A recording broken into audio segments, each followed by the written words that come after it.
Abre sua Bíblia no Salmo 119.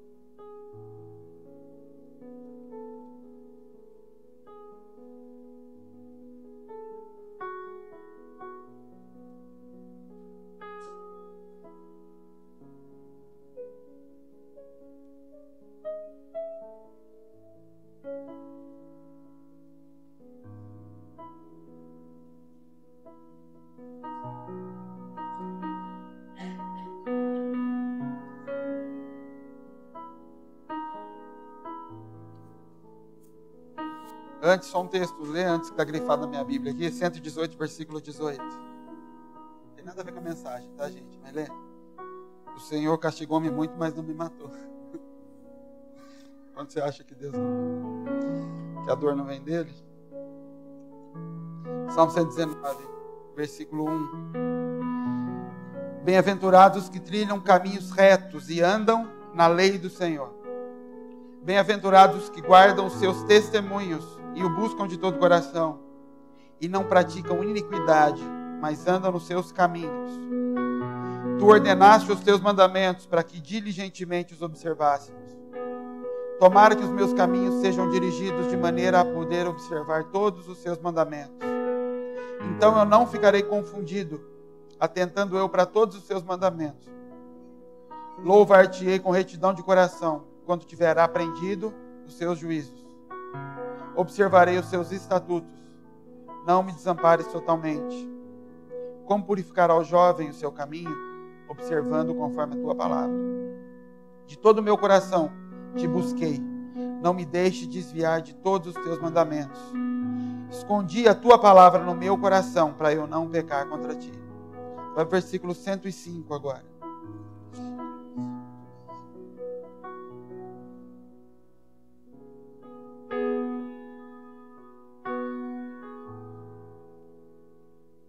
Lâmpada para os meus pés é a tua palavra, e luz para o meu caminho. Amém? Deixa sua Bíblia aberta em Malaquias 1.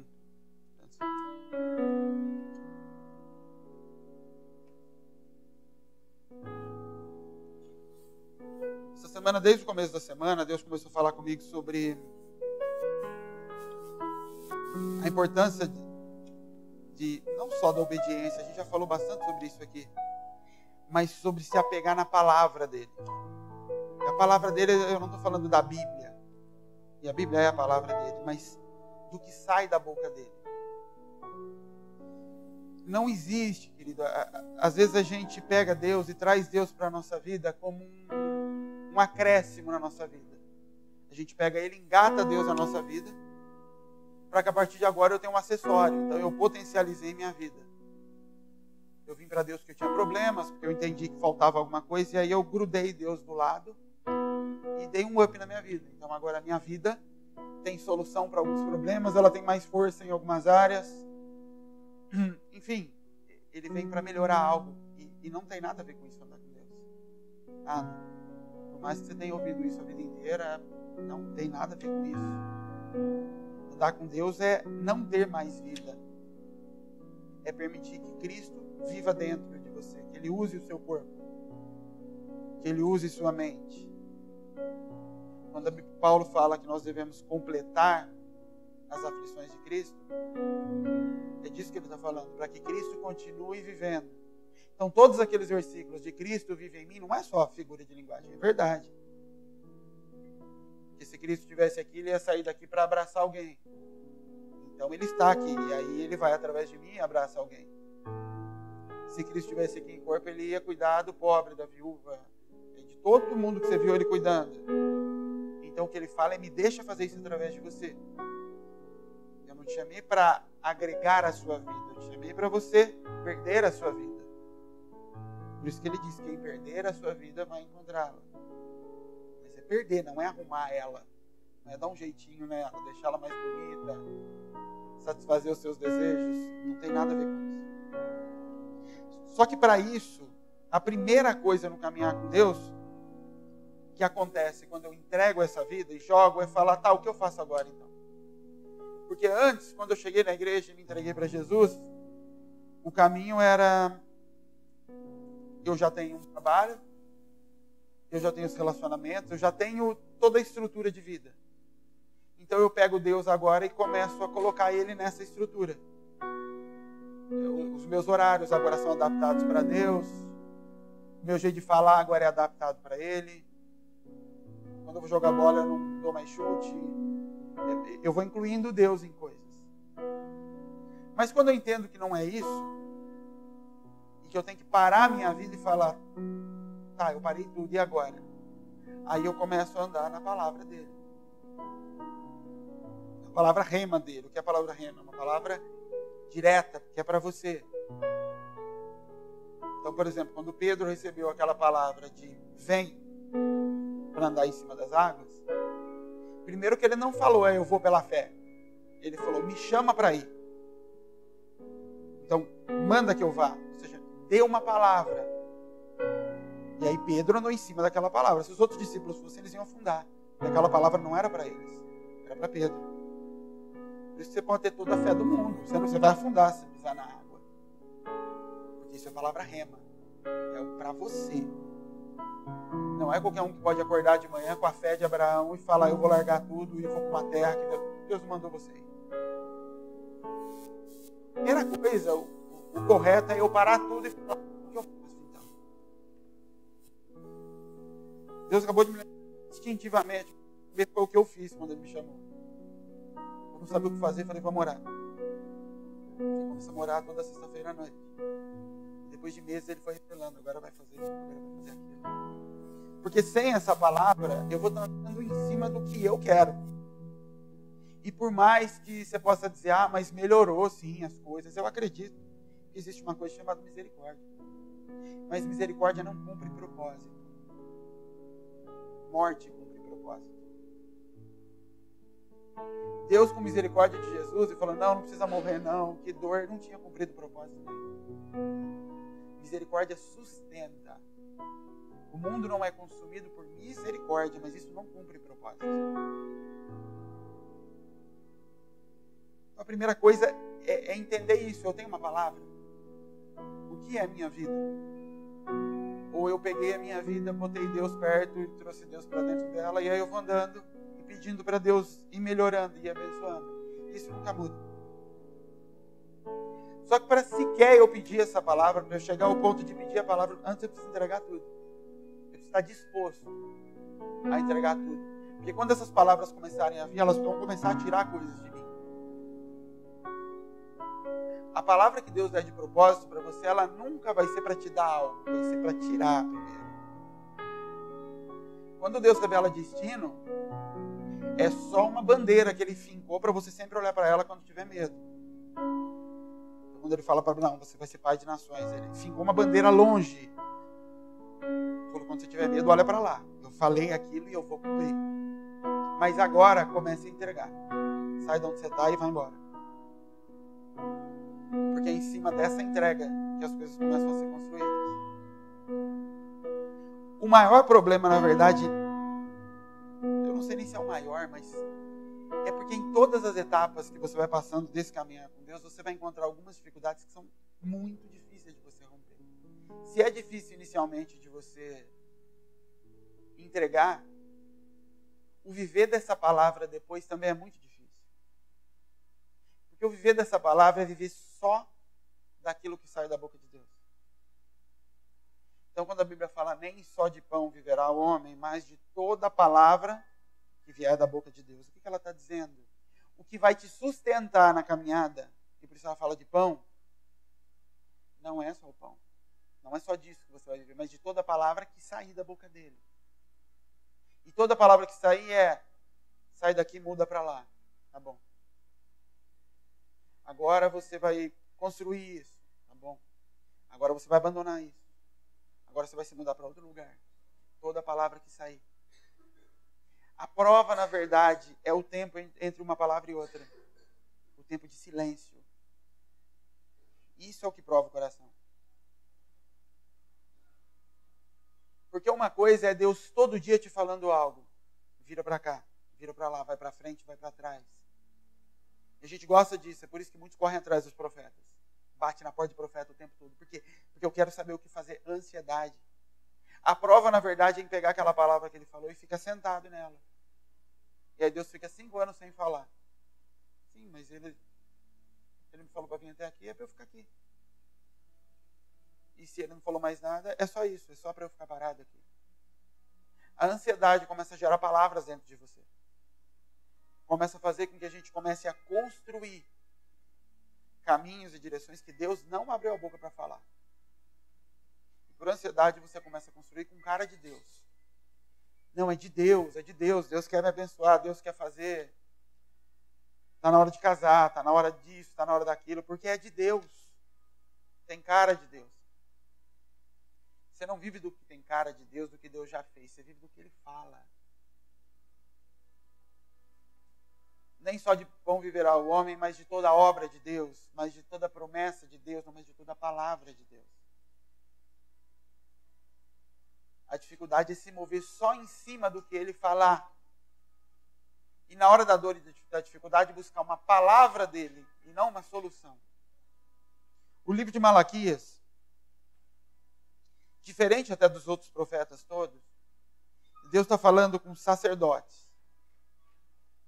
Ele quase não se dirige ao povo, ele se dirige a sacerdotes. Esse é um tempo e um povo que já estava com o templo reconstruído. Eles já tinham sido libertos da Babilônia. O templo estava construído, as muralhas levantadas. Estava tudo pronto. Tinha sido destruído, roubado, saqueado. Estava tudo restaurado ali, tudo pronto. E quando você começa a ler esse livro, você começa a ver como estava a cabeça daquele povo. Em todas as etapas. Esse era um povo que tinha uma promessa, eles sabiam da promessa de um libertador. Eles sabiam de tudo que tinha acontecido com a geração anterior deles. Eles tinham visto a restauração da parte espiritual. Deus restaurou tudo o que Ele disse que restauraria com relação ao lugar de adoração. O templo estava pronto. A igreja estava construída. Mas a vida deles de vitória, de vamos dominar de novo, um rei como Davi, isso não existia. Então é mais ou menos assim. Deus te levou para a igreja, te colocou lá. A parte espiritual foi restaurada. Você está com visão, você entende já o que é para fazer e o que não é para fazer. Mas a sua vida, lá fora, pessoal, continua cheia de problemas. Não foi arrumada. Mas você vai na igreja. Oferece sacrifício, faz tudo o que tem que fazer. Isso esse povo fazia. Eles cumpriam todas as leis. Todas as regras eles cumpriam. E aí Deus vem com uma palavra em cima deles que é mais pesada do que aquela que Ele trazia em cima dos povos que não sacrificavam mais, em cima de gente que estava destruído. O livro já começa, peso da palavra do Senhor contra Israel. Ou seja, Deus falando, o que eu vou trazer agora, a palavra que eu estou trazendo através de Malaquias é pesada contra vocês. Mas se você olhar outros povos, outras gerações antes deles, tinham feito pecados muito pesados também. Mas dessa vez Deus vem com peso, porque ele começa a chamar eles de sacerdotes. Homens que tinham responsabilidade de entrar diante de Deus. E Ele começa a listar o pecado desse povo. Ele começa no versículo 2 dizendo assim, eu vos amei, diz o Senhor. Mas vós dizeis, em que nos amaste? Então Deus está falando assim, Deus na verdade está revelando em palavras o que Ele sabia que estava no coração do povo. Ele afirma, eu amei vocês. Mas vocês dizem assim, no que você amou a gente? Eles não conseguem entender o amor de Deus. Eles não conseguem perceber. Então é como se eles olhassem para Deus e falassem, Deus não ama a gente. E aí Deus responde, no que Ele amou o povo. Ele continua o versículo 2, não foi Esaú irmão de Jacó? Todavia amei Jacó. Deus está falando assim, eu amei vocês por escolha. Eu escolhi Jacó. E vocês são descendentes de Jacó. Então a primeira coisa que vocês têm que entender, eu escolhi amar vocês. E a resposta do povo é, no que você nos amou? Ou seja, cadê a manifestação desse amor? Cadê as coisas que manifestam esse amor? E Deus responde não com coisas, responde mostrando, eu escolhi amar. Amar é uma escolha da minha parte para com vocês. E vocês estão baseando esse amor em coisas. Por isso vocês perguntam, no que você me amou, Deus? É como se eu chegasse e a Clara tá brava comigo porque ela queria ganhar um presente de Natal. E eu chego e falo para ela, eu te amei, eu te amo. E ela fala assim, no que você me ama? Como você me ama? Você não me deu nada. E eu disse para ela, não, eu escolhi amar você. Isso não tem nada a ver com qualquer coisa que acontecer. O princípio desse povo era não conseguir entender o amor de Deus. Eles não compreendiam isso. E por não compreender, mas eles continuavam cumprindo tudo. De coração duro, por obrigação, mas eles faziam todas as coisas. O altar estava aceso, o fogo era aceso, tudo era mantido, os sacrifícios todos eram mantidos. No versículo 6, Deus vai relatando todos os erros desse povo. Versículo 6, o filho honrará o pai e o servo ao Senhor. Se eu sou pai, onde está a minha honra? E se eu sou o Senhor, onde está o meu temor? Diz o Senhor dos Exércitos a vós, sacerdotes, que desprezais o meu nome. Até aqui. Deus começa a se apresentar para eles aqui, cobrar outra coisa deles, ou esfregar outra coisa diante deles. Que é, vocês dizem que eu sou pai. E vocês dizem que eu sou Senhor. Mas Deus está dizendo assim para eles, vocês estão dizendo isso porque vocês aprenderam isso. Disseram para vocês que eu sou pai e que eu sou Senhor. E vocês estão repetindo. Mas se eu sou mesmo, e aí ele faz relação de pai com honra e de Senhor com temor. Se eu sou pai, cadê minha honra de pai? Cadê vocês me colocando nesse lugar? Cadê vocês cuidando de mim dessa forma?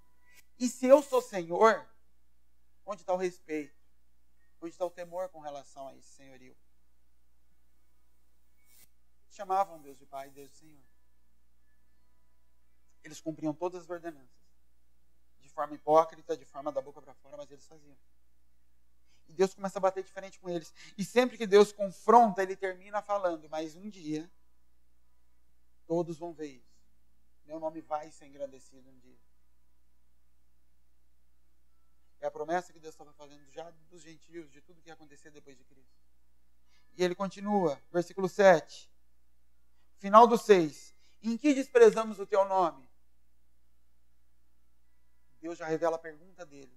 Você está dizendo que a gente despreza? No que a gente está desprezando?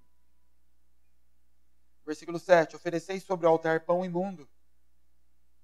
E dizeis, no que temos profanado? Então eles perguntam, no que esse pão tem sido sujo? Nisso, vocês dizem que a mesa do Senhor é desprezível. A oferta estava se tornando suja pela forma como eles estavam entregando. Até aqui, quando Deus fala, vocês colocam pão imundo. Aí é como se Deus fizesse uma conversa com ele mesmo. Ele vem do outro lado e fala, mas no que a gente tem feito isso? No que a gente tem profanado o pão? E Deus vem do lado e diz, quando vocês dizem que a mesa é desprezível. Ou seja, que não tem importância. Sabe quando que a oferta se torna imunda? Quando ela perde a importância. Por isso que não tem a ver com valor. Tem a ver com honra, tem a ver com temor. Pão imundo é um pão sem importância. Por quê? Porque o altar sacrifica a oferta. O altar santifica a oferta. O boi, ele é só um boi. E mesmo depois de morto, ele é só carne. Quando eu coloco ele em cima do altar, ele é santificado. Ele é consumido. O fogo não consumia fora do altar. A fumaça não chegava a Deus e Deus não se aproveitava da carne. Para ele o que importava era a fumaça que subia. Mas o que ele está dizendo é quando vocês tratam o altar, a mesa, como qualquer coisa, a oferta já se tornou suja. É como se esse povo falasse, a gente está fazendo tudo e você ainda está reclamando, Deus.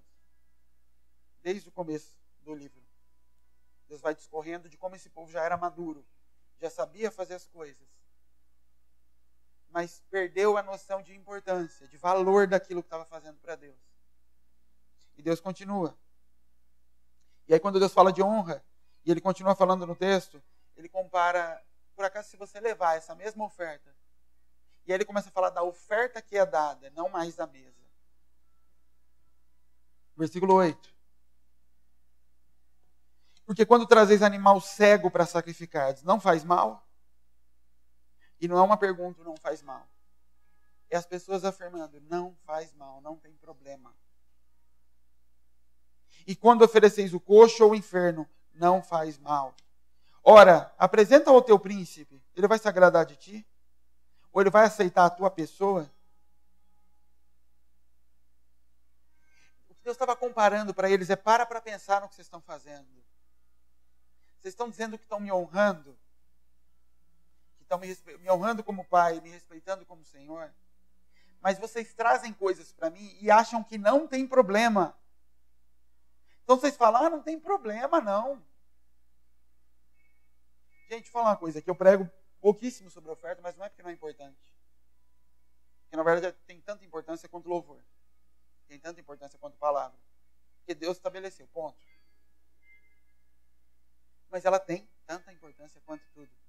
Não é na quantidade, mas na forma como você olha para isso. Enquanto você olha como dinheiro, põe a mão no bolso, dinheiro é só dinheiro. A partir do momento que se torna ovelha, gado, que eu engordo, que eu cuido, que eu separo, que eu não deixo nem pegar mato nisso, porque esse aqui quando crescer eu vou sacrificar, isso é oferta. E aí você transfere isso para o que você quiser. Você transfere isso para quando você vai dar um presente para alguém, ou que você escolhe para dar. E eu tenho tido muito cuidado com isso. Na verdade, há algum tempo eu sempre fui muito atento para isso.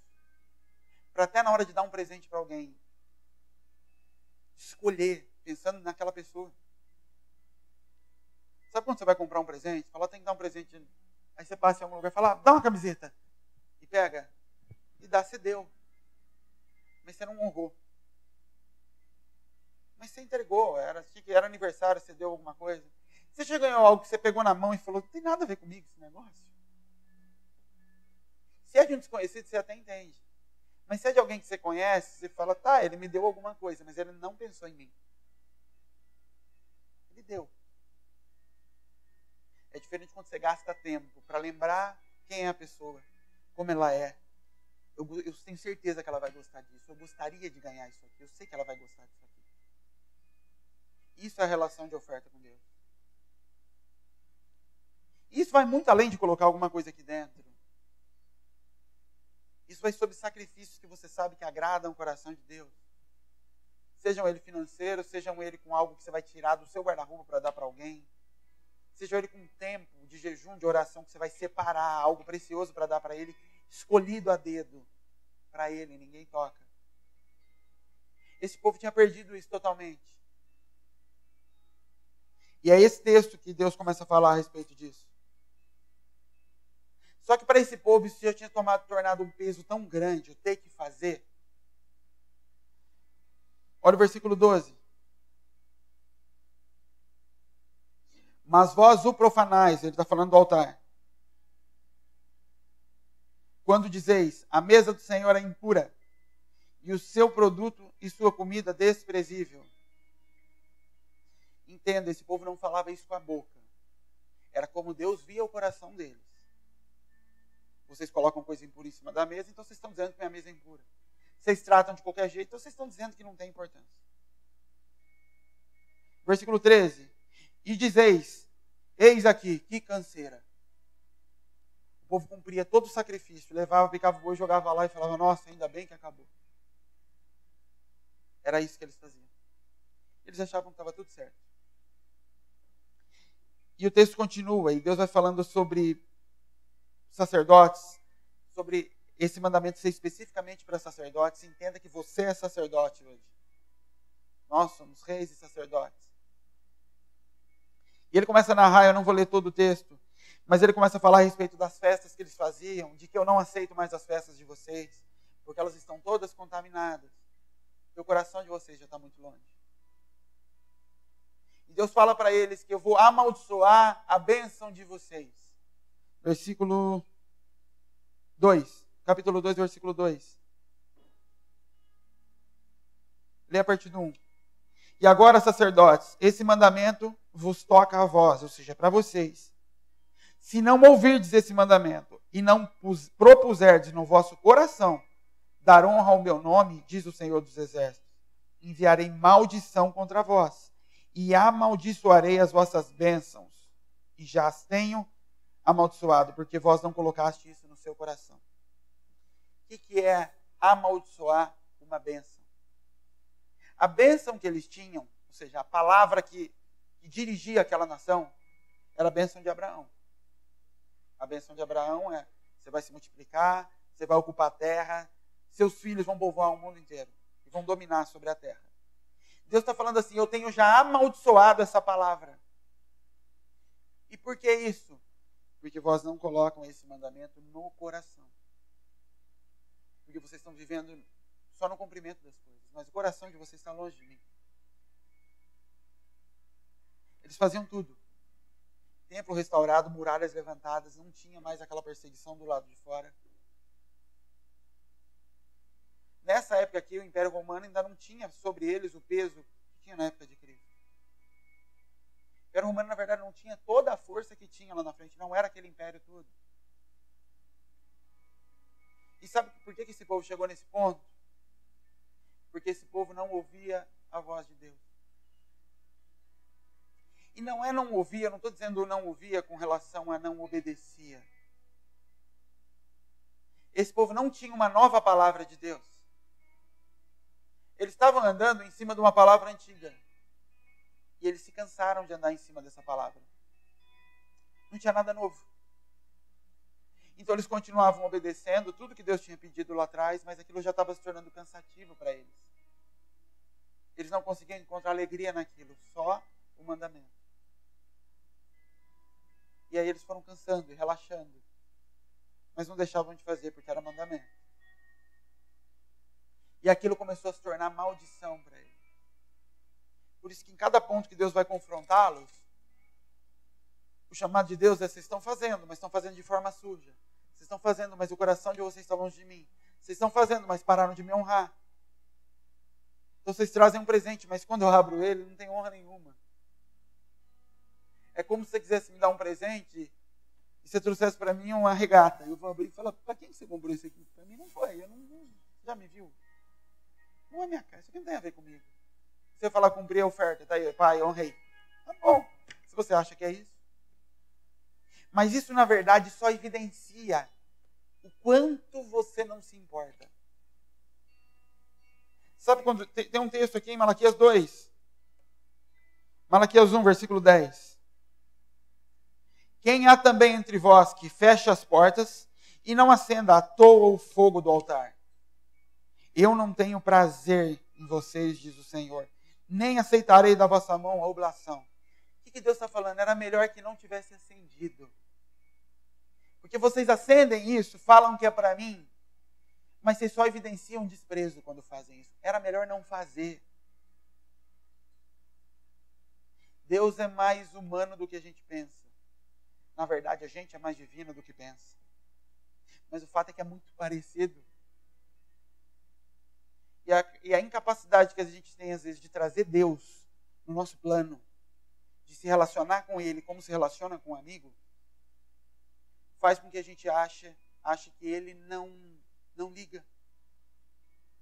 Então, se o prefeito da cidade viesse aqui, eu ia arrumar tudo, eu não ia atrasar, eu ia preparar o louvor bonito, eu ia preparar a palavra, mas o prefeito não vem, vem só Deus. Ah, tá bom. É isso. O prefeito não vem. Ah, a gente até murcha, porque Deus não... Você entende que se não fosse a misericórdia, a gente já tinha tudo morrido. É a causa de não sermos consumidos, misericórdia. Porque a gente faz isso constantemente com Deus. Então, quando Deus começa a se comparar com o Pai e com o Senhor, é disso que Ele está falando. Reparem como vocês me dão o título, mas não me tratam da forma. E quem recebe profeta na qualidade de profeta, recebe galardão de profeta. O que é isso? Se você receber um profeta, respeitando e tratando ele como profeta, você vai receber do profeta o presente que o profeta tem para dar. Que é o quê? Profecia. Eu só vou receber do profeta o que ele tem para me dar, o que ele tem para liberar sobre mim, se eu colocá-lo nessa posição e respeitá-lo nessa posição. Isso vale para tudo. Quem recebe o pastor na condição de pastor vai receber galardão de pastor. Então, se eu receber o pastor e tratá-lo como pastor, eu vou receber o que ele tem para me dar. Quem recebe Deus como sendo Deus e trata-o como Deus, vai receber o que Deus tem para dar. Porque está na minha forma de lidar, está na minha palavra, está no meu comportamento, e não nele. Sou eu quem tiro. Só que eu tiro na medida em que eu trato com isso. É como você dar uma barra de ouro para alguém que não conhece ouro. Para ele aquilo é um pedaço de ferro, ele vai tratar como ferro e nunca vai desfrutar do valor daquilo. Agora, se eu pego aquela barra de ouro, entendo que é ouro e trato ela como ouro e negocio ela como ouro, eu vou desfrutar daquilo. Mas ela continua sendo a mesma, uma barra de metal. Deus continua sendo o mesmo, um Deus. Seu pastor o mesmo, seu apóstolo o mesmo, seu evangelista, seu profeta, seu amigo, seu marido, seu filho. Se eu tratá-lo no lugar, com a honra e com respeito, com o dever que lhe merece, eu vou extrair dele o que ele tem na natureza dele para me dar. Esse povo não conseguia tirar mais nada de Deus. Depois dessa nação, depois desse período, Deus fica 400 anos sem abrir a boca. Esse povo não conseguia mais tocar Deus. Deus não tinha mais contato com esse povo, foi rompido. E não foi rompido no período em que o povo estava escravizado, em que o povo não tinha altar, em que o povo não podia mais se dobrar diante de Deus, porque senão ia para a fornalha, não. Foi rompido no período em que toda a igreja estava estabelecida. Tudo montado, tudo pronto, o altar no lugar, o povo com dinheiro, com condições de oferecer. Mas um povo que estava cansado de esperar uma palavra. Cansado de se sustentar numa palavra que foi dada lá atrás. E ele começa a relaxar.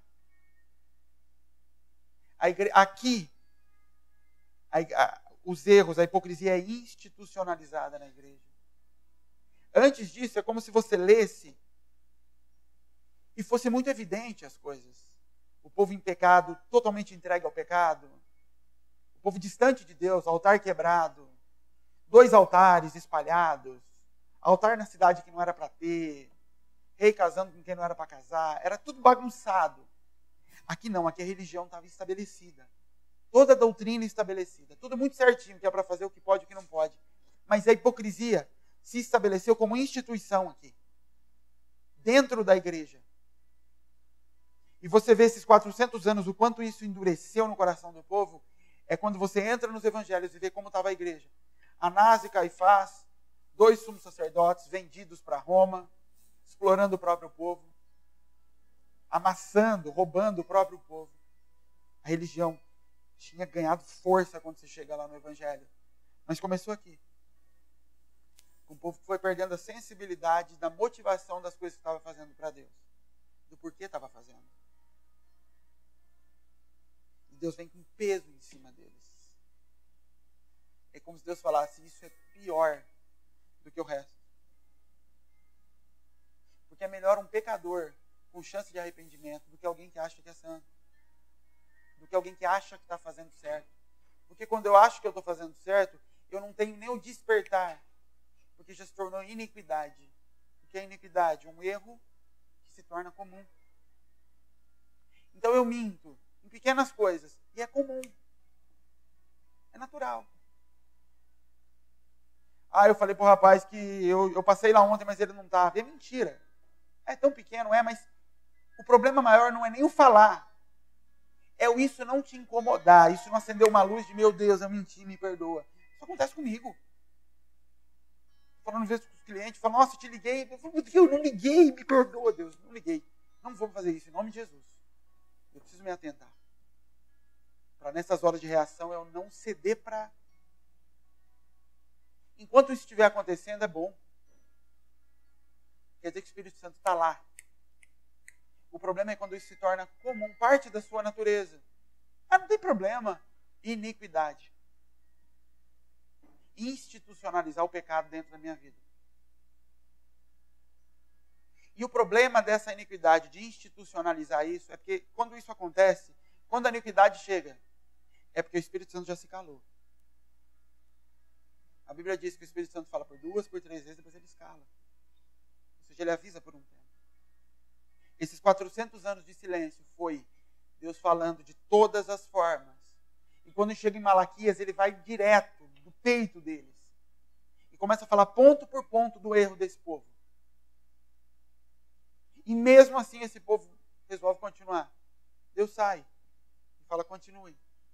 Continua indo na igreja, continua oferecendo oferta, fazendo sacrifício, continua. 400 anos sem falar. Isso nunca tinha acontecido no relacionamento de Deus com o homem. Mesmo em períodos onde você não vê o relacionamento de Deus com o homem, com Deus liberando uma palavra, vindo com uma profecia, quando você vai estudar a Bíblia, não é considerado um período de silêncio. Esse sim é um período de silêncio. Um período onde parece que Deus sumiu. E um período onde nunca a igreja esteve tão estruturada como ela estava aqui. Talvez essa estrutura tenha até sido o maior dos problemas. No versículo 3, só para explicar algo. A vida inteira, todo domingo eu ouvi esse Malaquias 3:10. Na hora da oferta, Malaquias 3:10. Trazei todos os dízimos à casa do tesouro, para que haja mantimento na minha casa. Depois fazei prova de mim, diz o Senhor dos Exércitos. Se eu não vos abrir a janela dos céus e não derramar sobre vós uma bênção tal, que dela vos advenha maior abastança. Quando a Bíblia fala sobre não faltar mantimento na casa, mantimento era literalmente mantimento guardado para suprir necessidade de órfão e de viúva. Isso era mantimento. Por isso que os dízimos deles não eram dinheiro. Os dízimos deles eram alimentos. Que eles levavam de toda a colheita e parte daquilo, os 10% do alimento era guardado. Para quê? Para ser mantimento, para suprir órfão e viúva. Para suprir quem tivesse em dificuldade. Isso quer dizer que o dízimo não se converte em dinheiro? Não, não quer dizer isso. Só quer dizer que o propósito é esse. Suprir o reino. O propósito não é construir igreja, o propósito é suprir. Quando eu falo não é construir, é porque uma vez eu ouvi um pastor pregando, e ele falou isso, nunca se usou dízimo na Bíblia para construção. Sempre que ia se construir, levantava-se ofertas. E por uma coisa lógica, porque o dízimo naquela época era mantimento. Não era ouro. Ouro e prata eram sempre ofertas voluntárias que eram levantadas. E nem se precisava também. Quando Davi vai construir o templo, Deus move o coração do povo. E Davi levanta todo o recurso durante a vida dele. No fim da vida dele, ele ainda dá toneladas, centenas de toneladas de ouro e prata dele. Não era da igreja, não era do templo dele. E o povo, quando vê tudo aquilo, começa a arrancar pulseira, colar, tudo, e jogar lá na frente também, como oferta para a construção do templo para Deus. Não confunda isso com a gente levantar prédios. O templo é lugar de adoração. Então entenda esse texto. Esse texto não é traga o dinheiro e faça a prova de mim que eu vou abençoar você e te dar mais dinheiro. Isso aqui é de toda a sua colheita, traga a parte que cabe ao templo e não vai faltar para você, você vai ver. Dá um pouco da sua comida e não vai te faltar. Eu cuido disso. Pode fazer prova disso. Isso só para efeito de você entender. O texto que a gente leu de Salmos, querido, volta para Salmos, você deixou marcado? Salmo 119.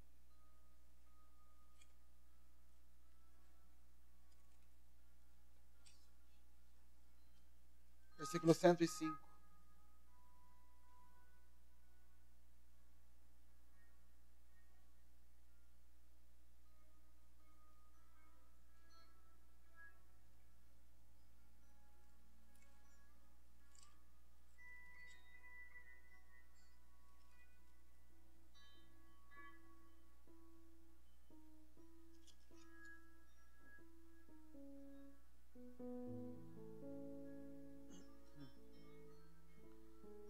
lâmpada para os meus pés é a tua palavra e luz para o meu caminho.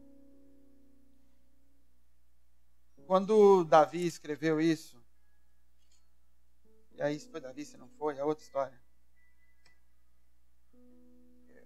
Esse texto, naquela época não tinha iluminação pública. À noite, para você sair, você tinha que levar a lamparina na mão, você tinha que carregar tochas de luz.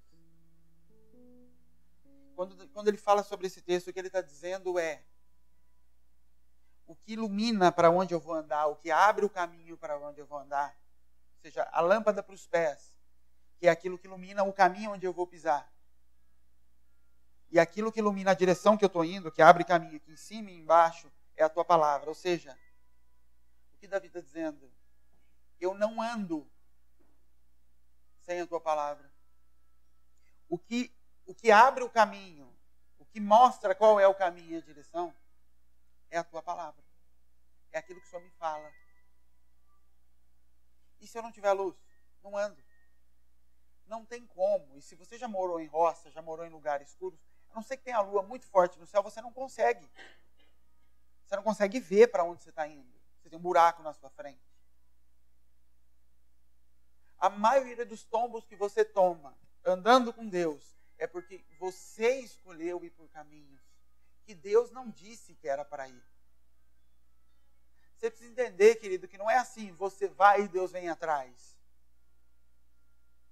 Eu resolvo ir para esse emprego e aí Deus vem atrás e abençoa. Nunca foi assim. É Ele vai na frente. É Ele fala, vai por aqui. E eu falo, mas eu estou com medo, está escuro. Vai na palavra. A palavra é a lâmpada para o caminho. E se eu não tenho a palavra? Se não tem a palavra, você vai para onde? Então quando Pedro fala, para onde eu irei, se só tu tens as palavras de vida, não é simplesmente que se eu for daqui não vai ter boas palavras. É a palavra que guia, que vai dar essa vida para mim, está aqui. Para onde que eu vou? Qual é a palavra que me dirige, Jesus? Para onde eu vou? Porque aqueles homens que andavam com Jesus, tinha muita gente ali naquele momento. Nessa ocasião, tinha um monte de gente. E quando Jesus dá a palavra dura a respeito de pão para eles, eles começam a ir embora. Discípulos de Jesus começam a ir embora. E aí fica a turma mais próxima ali. Jesus fala, vocês querem ir também? Pode ir. Imagina esses homens quando saíram. Já teve momentos em que eu estava muito agoniado no ministério, cansado, querendo parar tudo. E eu parava e falava assim, mas eu vou para onde? O que eu vou fazer amanhã de manhã, na hora que eu acordar? Para onde eu vou? Eu vou inventar um caminho? Eu vou criar uma profissão? Vou criar... O que eu faço amanhã? Não tem. Porque eu desaprendi a tomar caminhos. Eu desaprendi a criar um lugar para andar. Por isso que dá angústia quando Deus não fala nada, porque eu tenho que ficar parado.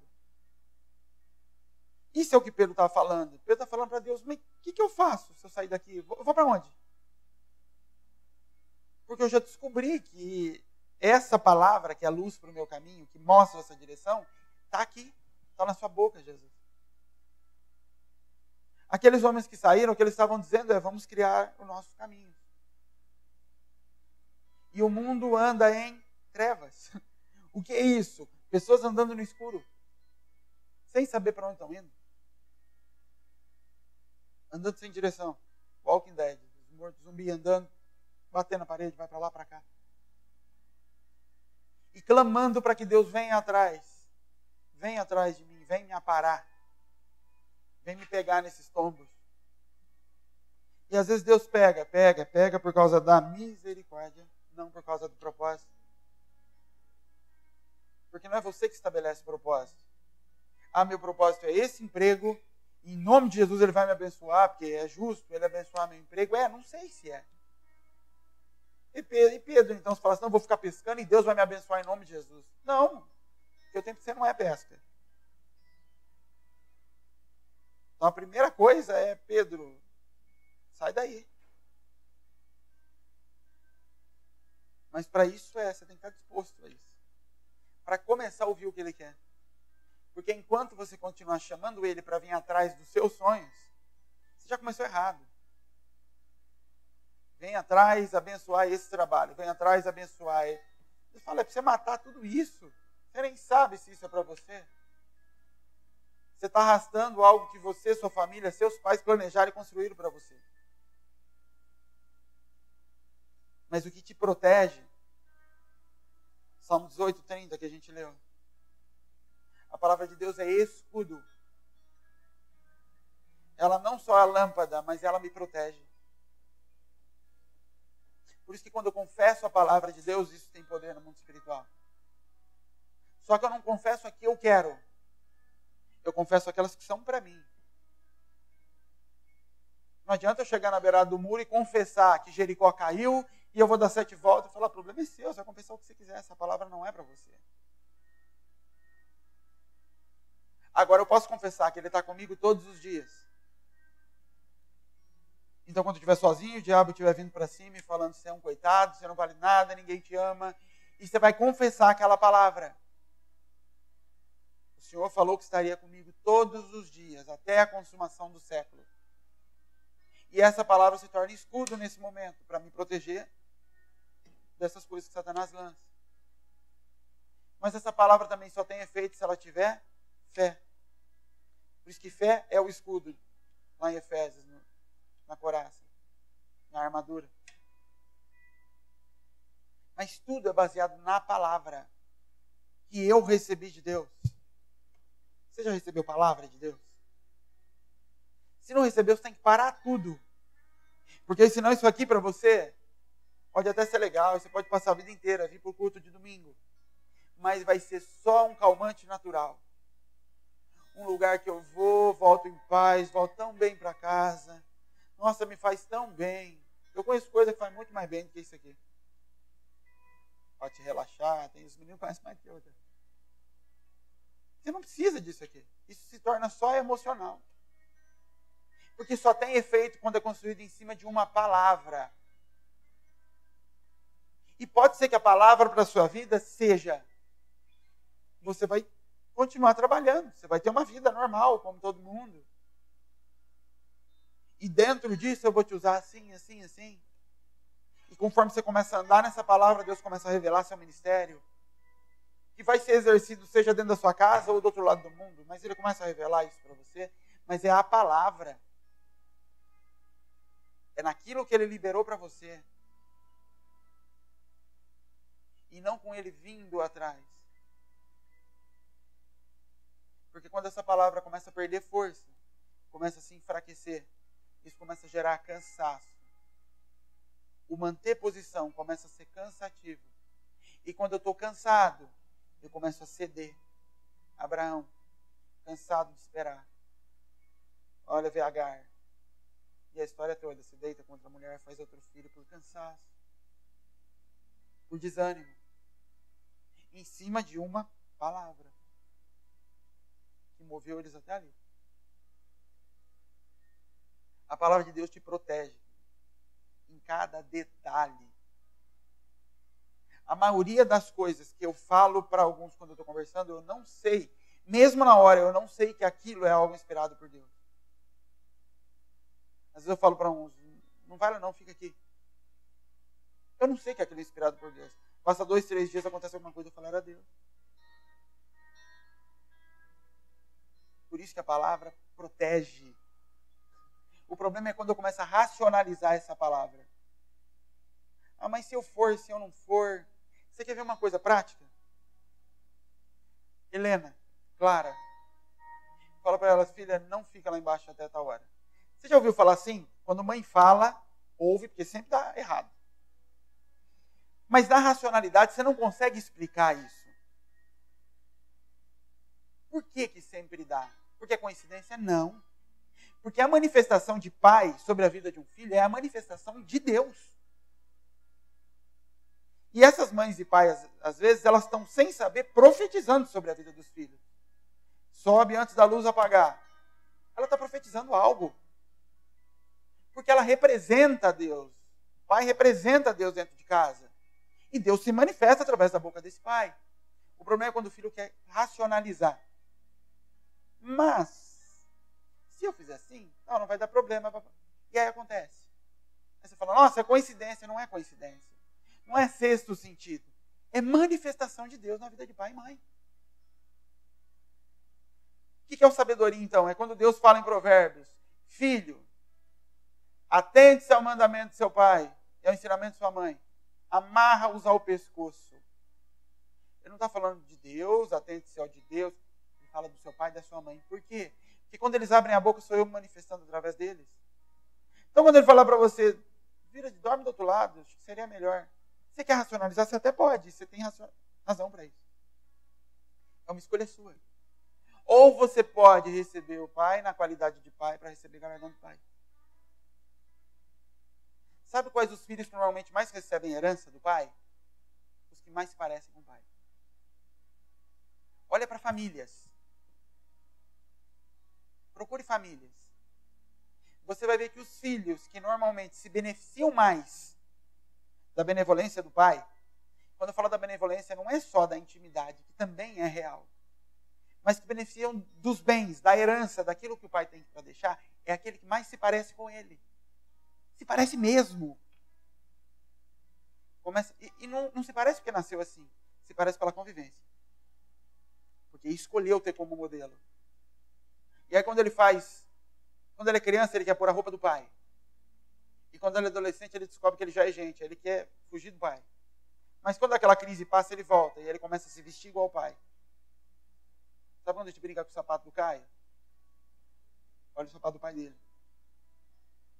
Porque é natural. E por isso, se você também for chegar perto do pai dele, entrevistar o pai dele e perguntar sobre o Caio e a irmã, você vai perceber em quem o pai tem mais confiança. Por quê? Porque os iguais se atraem. E se o pai tivesse que amanhã nomear alguém para ficar com a administração das coisas, quem ia receber isso? Porque se parece. Por isso que Davi tinha o coração segundo o coração de Deus. Ele tinha o coração igual de Deus. E ele se torna o maior rei que aquela nação já teve. O maior nível de autoridade de conquista que aquela nação teve foi dada para um homem que permitiu que o coração se parecesse com o do pai, mas que não questionava. Quando Deus fala, vira de lado, eu viro. Por quê? Porque a tua palavra, pai, me protege. E sabe por que ela te protege? Porque se eu falar para Clara, suba às 10, e acontecer algum problema no condomínio, porque ela ficou até às 10, quando alguém vier, eu vou falar, Clara, para trás, fui eu que falei. E no mundo espiritual também é assim. Então, quando eu libero a palavra e falo, Miqueias, faz desse jeito. E o Miqueias faz, e aquilo der algum problema, Deus não vai nele, Deus vai ter em mim. Ele vai falar, a palavra e a obediência à palavra protege o Miqueias.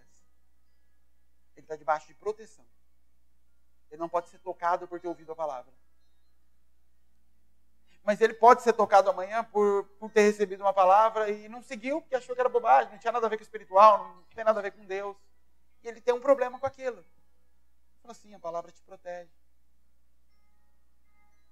Vocês entendem que é mais prático do que a gente pensa? A gente vive isso dia a dia no nosso cotidiano. Mas quando a gente leva para o relacionamento com Deus, a gente quer relativizar. Ah, não é tanto assim. Ah, isso aí eu sei, mas eu aprendi um outro jeito. E Deus fala, amém. Salomão aprendeu outro jeito de governar, diferente do pai. E destruiu o reino inteiro. E todos os filhos. Por isso que a Bíblia começa, e foi pior do que seu pai, e foi pior do que seu pai, e foi pior do que seu pai. Porque ele vai cada vez mais se desviando do primeiro. E de repente levanta um que fala, não, eu peguei o modelo daquele primeiro. Como Davi. Fiz como Davi. Ou não fez como Davi. Mas Davi é referência, por quê? Porque ele foi o mais... E por isso que ele é espelho de Cristo. Ele é referência da profecia da vinda de Cristo. Porque ele foi o mais próximo de Deus, em termos de coração, que as pessoas já viram. Um homem que o coração dele, a alma dele, a maneira de pensar dele se aproximava da de Deus. Então ele era desprezado pelo pai. O pai sequer chamava ele para participar de um almoço. Mas ele chegava e falava, benção, pai.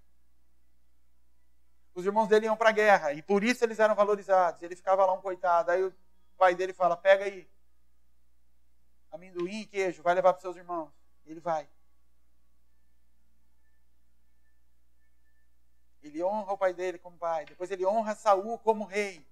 Independente do que está acontecendo ao redor. Aquilo protege Davi. Você já parou para pensar? Israel naquela época era uma das nações mais poderosas. Não conseguiu capturar um homem durante 5 anos.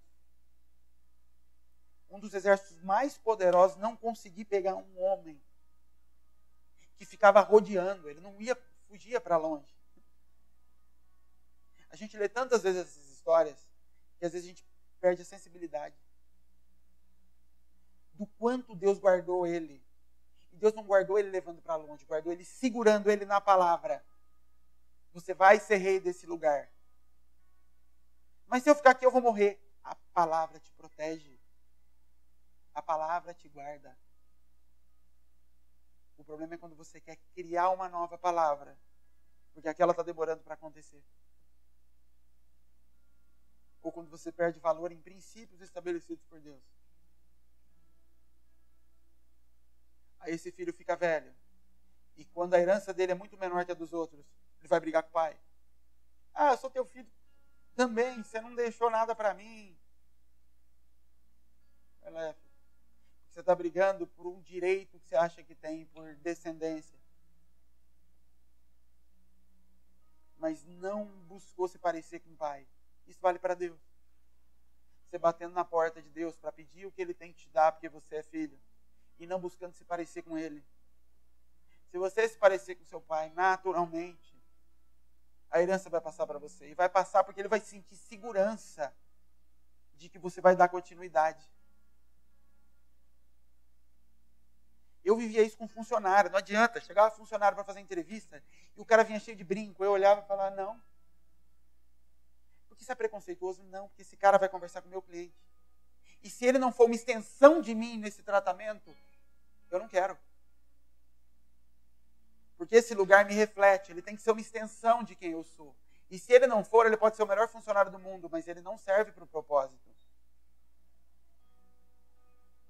Do jeito que ele chegava, eu já olhava e falava, não tem nada a ver comigo. Isso não quer dizer que se ele tivesse arrumado do jeito que eu penso. Mas isso quer dizer de sondá-lo e falar, você vai ser uma continuação. Pode não ser agora, mas se você estiver disposto, você vai conseguir ser essa continuação. É como eu olhar para a Clara e ver a forma que ela dirige. Falar, não, você não dirige como eu. E como você quer o meu carro, você tem que dirigir como eu. Ainda que se adapte a algumas coisas ao longo da sua vida. Ah, mas tem que ser do seu jeito? Não, mas no meu carro tem. Simples assim. Por isso existem diversidades de ministérios. Multiforme graça. E por isso Deus vai levantar o pastor todo tatuado. E Deus vai levantar. E vai levantar gente tatuada, cheia de piercing. E vai, e glória a Deus por isso. Por causa do propósito que Deus tem na vida daquele homem. Para alcançar pessoas. Deus vai levantar aquele homem e vai trazer pessoas que pensem igual e são muito similares. Para se moverem na direção do propósito. E comigo, dentro disso. Simples assim. Uma casa em que normalmente você tem um filho todo rebelde, todo arrebentado, o outro todo certinho. E você vê esses filhos, vai olhar pai e mãe. Se não está destruída a relação com os filhos. Se os filhos não cresceram cada um por um lado. Cresceram. Por isso assumiram personalidades e identidades totalmente opostas. E não as do pai e da mãe. Porque cada um gere de acordo com a sua natureza. Eu não sei, ou talvez até saiba, onde isso se aplica na vida de vocês, de todos, de alguns. Mas você precisa sondar isso. Eu sei que para a maioria aqui,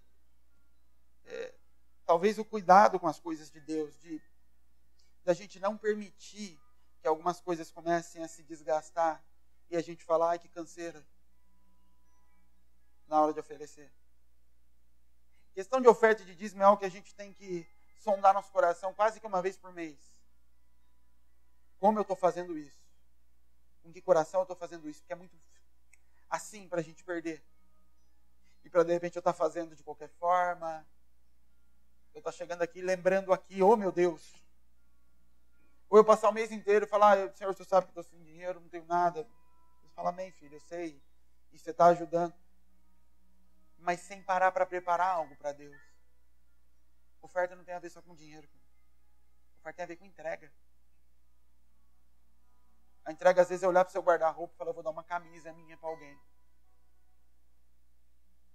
Eu vou separar algo. Eu quero abençoar a vida de alguém. Eu vou ligar para alguém e falar, vem aqui em casa. E quando ele chegar, eu vou preparar uma mesa para ele. Isso é praticar a generosidade. Isso é estimular seu coração a servir. Constantemente servir. Deixa eu falar uma coisa para vocês. No dia a gente tem o Natal agora, Natal com Cristo, dia 19. Ano passado a gente fez aqui, eu nem sabia que era Deus, achei que fosse coisa minha. A gente fez uma semana aqui, a primeira semana de oração e a gente chama isso de primícias. Existe uma festa no meio do povo de Israel, foi uma festa estabelecida por Deus. Chama Festa das Primícias, ou Festa das Cabanas. O que era essa festa? Quando eles acabavam a colheita, antes do inverno, eles terminavam de colher tudo aquilo, eles se dirigiam todos para o mesmo lugar, para onde estava o altar, para oferecer as primícias para Deus. Então eles levavam a primeira parte da colheita, do rebanho, a parte mais bonita, eles iam para lá. E eles passavam 6 dias em festa naquele lugar, entregando a primeira parte da colheita anual para Deus. E isso foi estabelecido por Deus. Isso não foi estabelecido por homens. E nós praticamos isso. Esse ano que vem, a gente vai fazer isso. Começa dia 4, que é uma segunda-feira. Entenda que para eles fazerem isso, não era algo simples, era sacrificante. Eles viajavam a pé, muitos quilômetros de toda a região de Israel, para chegar ali, montar tendas. Era chamado de Festa das Barracas também, porque não tinha lugar na cidade para todo mundo dormir. Então eles montavam barracas de galhos e folhas em todas as colinas ao redor. E dormiam ali. Então era quase que 24 horas de festa. Dormia, acordava, era festa acontecendo, voltava, descansava mais um pouco, descia. Nós vamos ter isso aqui de segunda, dia 4, até sábado. E nós vamos ter turnos de adoração aqui, o tempo todo. Pela quantidade de pessoas, nós só não vamos ter nada de madrugada. Embora isso aqui vai estar aberto também. Mas de segunda a sexta, às 6 horas da manhã, isso aqui vai estar aberto. Alguém vai vir para cá às 6 da manhã para ministrar louvor aqui. Às 9 da manhã, alguém vai assumir louvor aqui durante 1 hora. Às 10 da manhã, alguém vai trazer uma palavra aqui. Depois, às 2 da tarde, às 3 da tarde e às 8 da noite tem o culto aqui de oração. Durante todos os dias. Vai ser cansativo.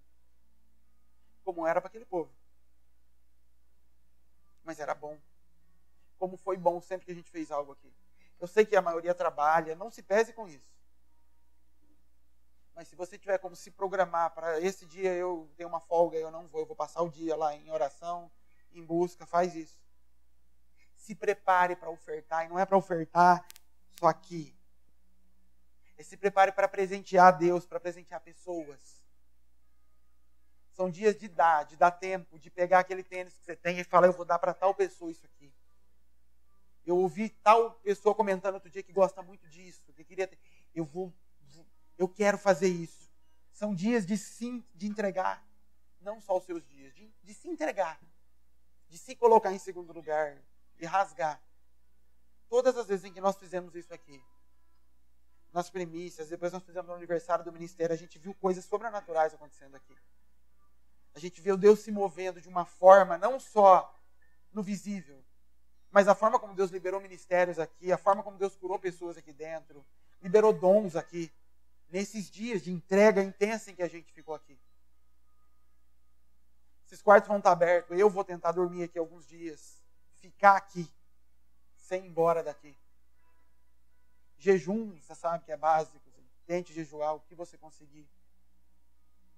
Mas entenda, querido, a Bíblia diz que se a primícia for santa, todo o resto é santo. Você vai pegar a primeira semana e vai se rasgar. Na intensidade que você puder e conseguir. Amém, querido? Vamos orar?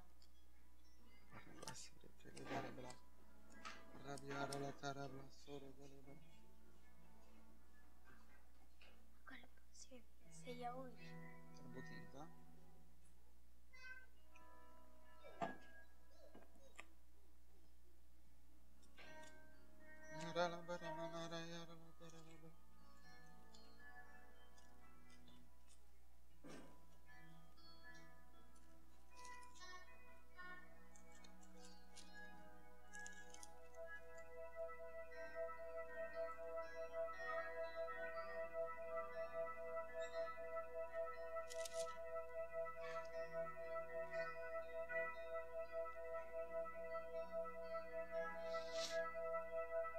Vou ler um texto que está em Lucas, capítulo 22, versículo 13.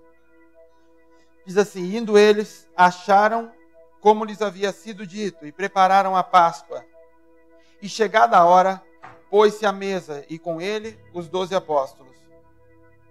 E disse-lhes: desejai muito comer convosco essa Páscoa, antes que padeça. Porque vos digo que não a comerei mais, até que ela se cumpra no reino de Deus. E tomando o cálice, e havendo dado graças, disse: tomai-o e reparti entre vós. Porque vos digo que já não beberei do fruto da vide, até que venha o reino de Deus. E tomando o pão e havendo dado graças, partiu e deu-lhe, dizendo: isso é o meu corpo, que por vós é dado. Fazei isso em memória de mim. Semelhantemente tomou o cálice da ceia, dizendo: esse é o cálice, o novo testamento do meu sangue, que é derramado por vós. Mas eis que a mão do que me traz está comigo à mesa. Amém? Deixa eu falar algo que eu já falei algumas vezes aqui. Ceia não é exame de santidade. A ceia não foi instituída por Deus para quem está com pecado ou não está com pecado. A ceia era uma aliança estabelecida com Deus, com todos aqueles que fazem parte do reino dele. Com todos os filhos. A ceia é a reunião dos filhos na mesa, celebrando a morte de Cristo. É isso. O que te exclui da mesa é não entender o que é ela e não fazer parte dessa família ainda. Não tem entrado nisso ainda. E como é que você entra? Você entra pelo batismo e a ceia depois. É a manifestação de ter entrado para essa nova vida. Quem acusa é Satanás, não é o Espírito Santo. E se é Satanás que acusa, Deus não criaria um instrumento que institucionaliza a acusação. Um instrumento que serve para esfregar na cara dos outros que alguém está em pecado. Até porque estar em pecado significa: estou fazendo algo errado e não quero arrumar. E não me arrependi disso. Isso é estar em pecado. O resto tudo é: errei, me arrependi, Deus arruma. No outro dia errei de novo, eu choro um pouco mais, Deus me perdoa, pelo amor de Deus, não aguento mais essa vida. Cai, levanta, Deus fala: é assim mesmo, levanta. E vai. O problema de você ficar nessa vida, cai, levanta, é que você não cresce. Não avança. Mas não te tira da mesa. É um laço para Satanás te pegar de uma vez, te matar um dia. É. Mas não te tira da mesa. Então não aceite a acusação de Satanás para participar disso. O princípio para você tomar ceia é entendimento em primeiro lugar. Eu sei o que isso significa. E segundo, eu já faço parte disso. Eu me batizei, eu me entreguei e agora faço parte dessa família. Então quando a Bíblia fala quem faz isso indignamente, está trazendo condenação em cima de si, é isso. Quem senta na mesa sem ser filho ainda é cão, não é para estar sentado aí. Ou quem senta sem entendimento ainda é menino, não é para participar disso. Não tem nada a ver com pecado. Amém, querido? Ajuda, tá? Ajuda a ajudar. Deixa a Clara te ajudar. Pega o pão, filho.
Eu irei,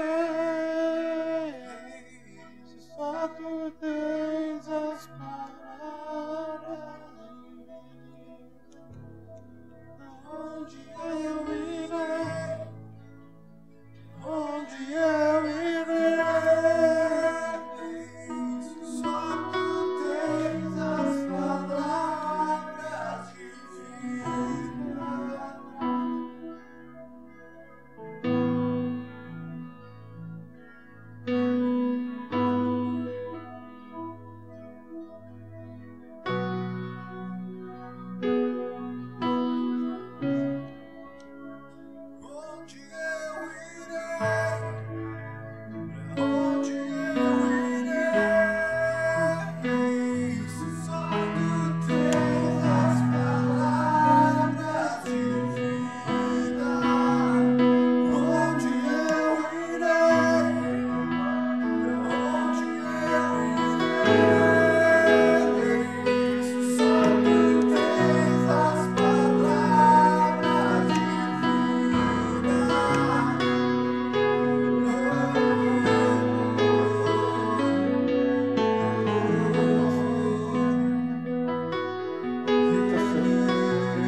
Come do pão agora e toma desse cálice, querido, sabendo que ele celebra um corpo que foi entregue por nós.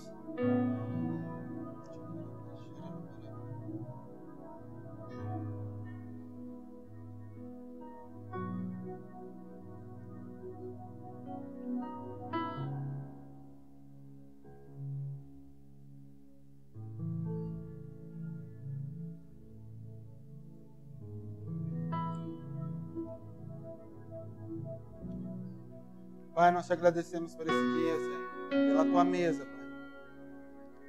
Em nome de Jesus, Pai, que o Senhor nos ajude a entender tua palavra, Pai.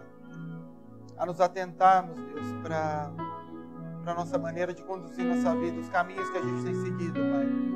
Que a tua palavra possa ser escudo, Pai, diante do nosso caminhar, Deus.